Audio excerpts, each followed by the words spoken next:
7 de la mañana con 19 minutos, estamos haciendo Hora 7 aquí en la red. Como siempre hay espacio para que ustedes en @Hora 7 en la red nos mande su comentario. Puede ser una pregunta para nuestra invitada, ya está aquí la ministra del Trabajo, Javiera Blanco, a quien le agradecemos por venir tan temprano ahora sí. ¿Cómo está usted? Muy bien, ¿cómo están ustedes, Pato, Pía? Bien, gracias. Estamos bien y estamos tratando de canalizar una duda respecto de un tema, por eso le agradecemos que haya venido a conversar con nosotros. Respecto de lo que pasa en situación de emergencia, pasó en el norte con el terremoto, pasa con el incendio, que mucha gente tiene temor o poca certeza de sus derechos en materia de, para abrir la entrevista, en materia de no asistir a trabajar cuando no puede, por una razón de fuerza mayor, pues se le quemó la casa, se le cayó la casa, en fin, y no puede ir a trabajar. ¿Qué pasa ahí? ¿Qué dice la ley? Mira, Patricio, es bien importante este tema porque la verdad es que hemos tenido varias inquietudes directamente que han llamado gente a la Dirección del Trabajo, al Ministerio del Trabajo. En casos de emergencia existe un principio general de caso fortuito y fuerza mayor y a través de instructivos la Dirección del Trabajo también lo ha señalado. Las personas que se encuentren en una situación de fuerza mayor, tenemos el caso del norte, en el caso tanto del terremoto de la región Arica, Parinacota y Iquique, como en el caso de incendio, la gente se encuentra parada por justamente esta fuerza mayor y por lo tanto el llamado que nosotros le hemos hecho a los empleadores es a tener esta flexibilidad, porque si bien el trabajador debería informar lo antes posible su situación al empleador de que no va a poder asistir a trabajar por razones de fuerza mayor, como es que se le quemó la casa, etcétera, mientras no lo haga, lo que hemos llamado es que el empleador no tome decisiones apresuradas, porque ustedes saben que por ley laboral, bajo algunas condiciones como inasistencia 2 días seguidos sin justificación, se podría poner término, que no procedan a ese tipo de desvinculaciones ni decisiones, pues lo más probable es que si ocupemos sentido común, Pato, claro, Tía, o sea, si estamos en la ciudad de Valparaíso, estamos hablando de 12.000 afectados. Obviamente más de un trabajador o una familia o algún familiar seguramente está en esta situación y la persona no va a poder ir a trabajar en estos días. No tomar estas decisiones de desvinculaciones porque además de acreditar esta situación o en el caso de un empleador que digamos que no necesita esa acreditación porque entiende que la persona vivía en uno de estos cerros, lo más probable es que si esa persona es desvinculada, esa desvinculación vamos a terminar la inspección del trabajo directamente en tribunales laborales porque va a haber sido injustificada. Por eso el llamado que nosotros hacemos primero a generar estas desvinculaciones por inasistencia. Segundo, que el trabajador lo antes posible se comunique con su empleador para poner esa información en conocimiento de su empresa.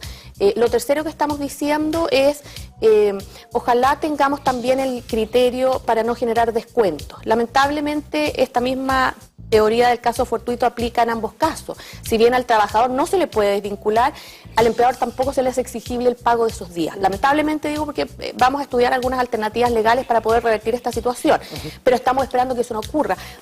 Patricio, Pía, ustedes entenderán que una persona que ha perdido su casa, que ha perdido sus enseres, lo que menos necesita es que alguien además le haga descuento por los días que no ha ido a trabajar. Por lo tanto, yo te diría, y en esto ayer cuando fuimos justamente a Valparaíso a reunirnos con los trabajadores y con los gremios, nosotros decíamos, esto ya más allá de apelar a la ley, que efectivamente si hay una desvinculación es un despido injustificado. Apelamos al sano juicio, o sea, al sentido de solidaridad, de humanidad, ¿cierto? A la sensibilización. No generemos esos descuentos porque en estos minutos más que nunca la gente necesita esos apoyos económicos. Pero, ¿sabes qué? No quiero poner el acento en la parte mala, porque lo que vimos ayer en Valparaíso es que primero hasta el día de hoy no teníamos denuncias, ni por descuentos ni por despido injustificado. Ojalá sigamos así, porque esta emergencia seguramente se va a extender, las inasistencias se pueden extender por unos días más. Sí. Pero sabes que hicimos un llamado a los gremios, a los representantes, a los grandes empresarios, a que asistieran a una mesa justamente para hacer este llamado a los empleadores y fueron los primeros en ir. Entonces, quiero poner el acento en que aquí hay muy buena disposición de los empleadores, de los gremios y, por cierto, de los trabajadores. Nos acompañó la CUT regional también ayer en la reunión. Muy bien, claro, es que está esa duda, pero qué bueno que haya entonces acciones que al menos vayan en una dirección correcta.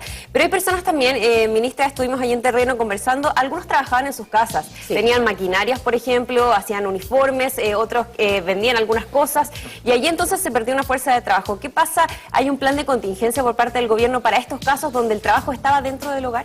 Fíjese que sí, es una muy buena pregunta porque cuando hablamos de las desvinculaciones, los Los descuentos estamos hablando de personas que están contratadas formalmente, asalariados, ¿no? ¿Qué pasa con todas las otras personas que tenían pequeños emprendimientos o que eran independientes? Ayer se me acercaba, fíjese, una chica profesional que ella trabajaba por boletas de honorario.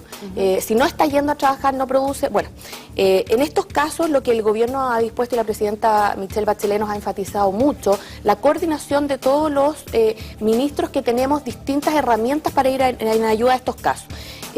Ha sesionado, a propósito de la emergencia del norte y de lo que ha ocurrido en el incendio en Valparaíso, ha sesionado un comité de empleos de emergencia, que se denomina, donde está el Ministerio de Hacienda, está el Ministerio de Economía, está el Ministerio del Trabajo, el Ministerio de Desarrollo Social. Hay varios ministerios, porque hoy día contamos con mecanismos no solo de empleo de emergencia, o sea, gente, le pongo un caso.